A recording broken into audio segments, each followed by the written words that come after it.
प्राचीन मिस्र में फिरौन की हुकूमत थी, जो न सिर्फ एक जाबिर जालिम बादशाह था, बल्कि खुदाई का दावा भी करता था।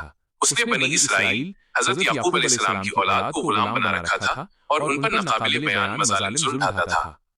एक रात फिरौन ने ख्वाब देखा कि बैतुल मुकद्दस की तरफ से एक आग उठी, जिसने मिस्र के किब्तियों, स्थानीय लोगों के घरों को जला डाला, मगर बनी इसराइल के घर महफूज रहे। नजूमियों ने इसकी ताबीर ये बताई कि बनी इसराइल में एक ऐसा बच्चा पैदा होगा जो फिरौन की सल्तनत का खात्मा कर देगा। इस खौफ से फिरौन ने हुक्म दिया कि बनी इसराइल में जो भी लड़का पैदा हो उसे फौरन कत्ल कर दिया जाए। इसी कठिन दौर में हजरत मूसा अलैहिस्सलाम की विलादत हुई।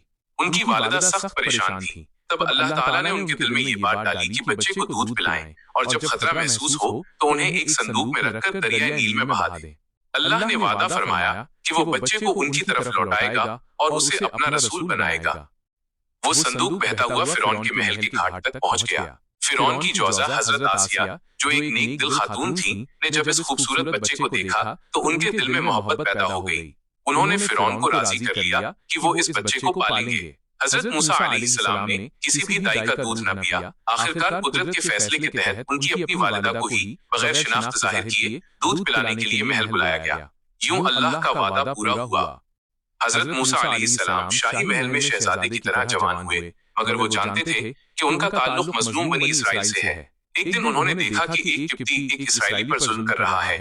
हजरत मूसा अलैहिस्सलाम ने बीच बचाव की कोशिश में किब्ती को एक मुक्का मारा, जिससे वो वहीं हलाक हो गया। आपका इरादा उसे कत्ल करना नहीं था, चुनांचे आपने अल्लाह से माफी मांगी।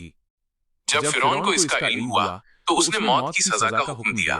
एक खैरख्वाह की इत्तला पर हजरत मूसा अलैहिस्सलाम फौरन मिस्र से हिजरत कर गए और तवील सफर के बाद मदियन पहुंचे। वहां एक कुएं पर आपने हजरत शुएब अलैहिस्सलाम की बेटियों की मदद की और उनके रेवड़ को पानी पिलाया। हजरत शुएब अलैहिस्सलाम आपकी अमानत और ताकत से मुतासिर हुए, आपको मुलाजमत दी और अपनी साहबजादी से आपका निकाह कर दिया। आप वहां 10 साल मुकीम रहे। जब आप अपनी जौजा के साथ मदियन से वापस लौट रहे थे तो एक सर्द और अंधेरी रात में रास्ता भटक गए। आपको तूर पहाड़ पर आग दिखाई दी।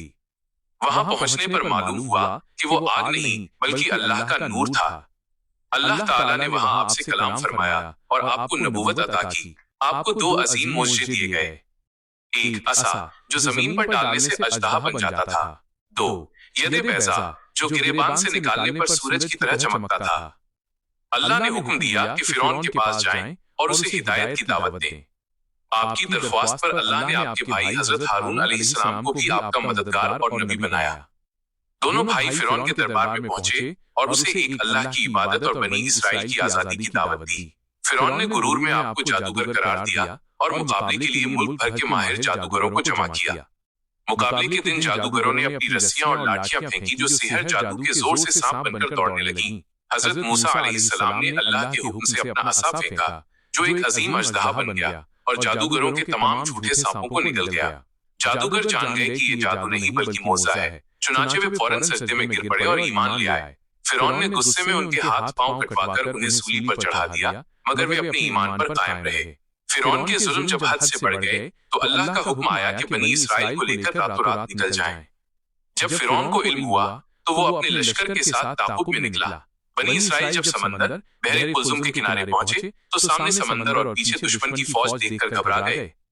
तब अल्लाह ने हुक्म दिया कि अपनी लाठी पानी पर मारो।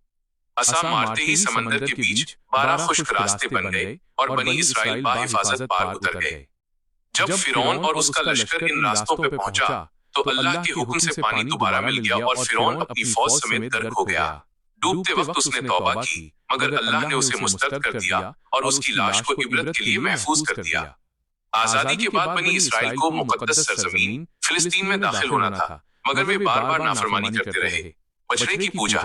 जब हजरत मूसा अलैहिस्सलाम 40 दिन के लिए कोहे तूर पर तौरात लेने गए तो पीछे से सामरी नामी शख्स ने उन्हें बछड़े की पूजा पर लगा दिया। मन्नो सलवा। सहरा में अल्लाह ने उनके लिए आसमानी खाना मन्नो सलवा उतारा, पानी के चश्मे। जब वे प्यासे हुए तो पत्थर पर असा मारने से 12 चश्मे जारी हुए। इस कदर मोजजों के बावजूद जब उन्हें जिहाद का हुक्म मिला तो उन्होंने कहा, ऐ मूसा, तुम और तुम्हारा रब जाकर लड़ो, हम तो यहीं बैठे हैं। इस नाफरमानी की सजा में वे 40 साल तक मैदान दी में भटकते रहे। आपकी जिंदगी का एक अहम वाकया हजरत खिज़र अलैहिस्सलाम से मुलाकात है। इस सफर का मकसद ये सिखाना था कि इंसान का इल्म महदूद है اور اللہ کے ہر کام میں کوئی نہ کوئی پوشیدہ حکمت ہوتی ہے۔ حضرت خضر علیہ السلام نے 3 ایسے کام کیے جو بظاہر غلط لگتے تھے، کشتی میں سوراخ، لڑکے کا قتل اور دیوار کی تعمیر، مگر بعد میں ان کی ایسی حکمتیں بیان کی کہ حضرت موسیٰ علیہ السلام بھی حیران رہ گئے۔ حضرت موسیٰ علیہ السلام نے اپنی پوری زندگی حق کی سربلندی اور اپنی قوم کی اصلاح میں صرف کی۔ آپ کو کلیم اللہ، اللہ سے کلام کرنے والا کہا جاتا ہے۔ آپ نے تورات کے ذریعے بنی اسرائیل کو شریعت اور اخلاقیات کا درس دیا۔ آپ کی کہانی ہمیں سکھاتی ہے کہ ظلم چاہے کتنا ہی طاقتور کیوں نہ ہو، اللہ کی مدد سے حق ہمیشہ غالب آتا ہے، اور صبر و استقامت ہی کامیابی کی کنجی ہے۔